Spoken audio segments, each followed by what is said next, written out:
네, 기재위 간사 유성걸 의원입니다. 윤석열 정부가 출범한 지 1년이 지났습니다. 그런데도 아직까지 여전히 공공기관을, 공기업을 포함한 공공기관의 임원 10명 중에서 6명 이상이 지난 정부에서 임명된 인사로 지금 채워져 있는 것으로 확인됐습니다. 공공기관 정보공개 시스템 알리오와 또 기획재정위원회의 관련 자료에 따르면은 전체 347개 공공기관 임원 3,064명 중에서 이전 정부 때 임명된 임원이 1,944명으로 63.4%에 달하는 것으로 이렇게 나타났습니다. 우리 국민 모두가 공공기관의 서비스, 공공서비스를 받고 있습니다만 공공기관은 정부의 국정과제를 뒷받침해서 예컨대 물가와 국정과제, 서민경제 안정을 위한 이런 중요한 임무를 수행해야 됩니다. 그렇기 때문에 집권한 정부의 철학과 같은 방향을 가야 하는 것이 분명합니다. 공공기관의 장이 혹시라도 그릇된 생각으로, 과거의 생각으로 헛발질을 하게 된다면은 그 피해는 고스란히 국민들한테 돌아갈 수 있기 때문입니다.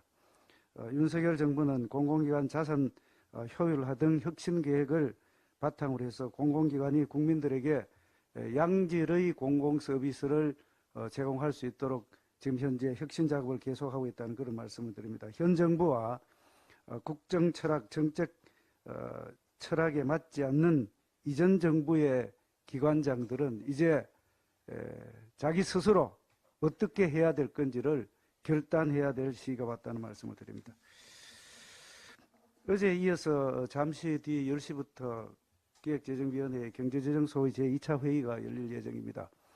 오늘 회의에서는 경제안보를 위한 공급망 안정화 지원 기본법 제정안을 포함해서 논의될 예정입니다.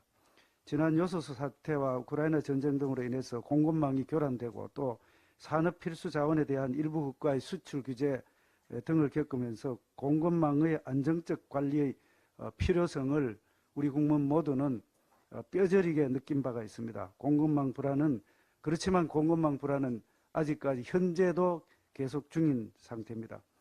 어제 윤석열 대통령께서 한일 경제인 회의 일본 대표단 접견 자리에서 앞으로 양국 기업들이 반도체, 배터리, 전기차 등 첨단 산업 분야에서 안정적인 공급망 구축을 위해서 협조해 나가기를 기대한다고 밝힌 바가 있습니다.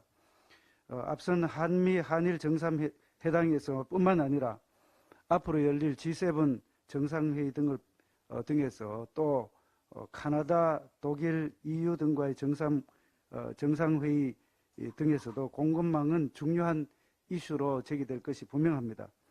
이런 상황에서 우리가 아직까지도 자체적인 공급망 기본법을 가지지 못한 것은 어떻게 보면은 부끄러운 일이 아닐 수가 없습니다. 자원이 무기로 기능하고 자국 우선주의가 강화되고 있는 상황 속에서 해외 국가들은 IRA법 또 유럽의 핵심 광물법 지금 현재 진행 중에 있습니다만 또 일본의 경제안전보장추진법 등 다양한 법이 시행되거나 또 앞으로 제정될 그런 계획이 있습니다. 우리도 공급망 위험을 선제적으로 관리할 수 있는 법안이 빨리 제정되기를 기대하고 민주당의 적극적인 참여와 협조를 부탁드립니다. 이상입니다.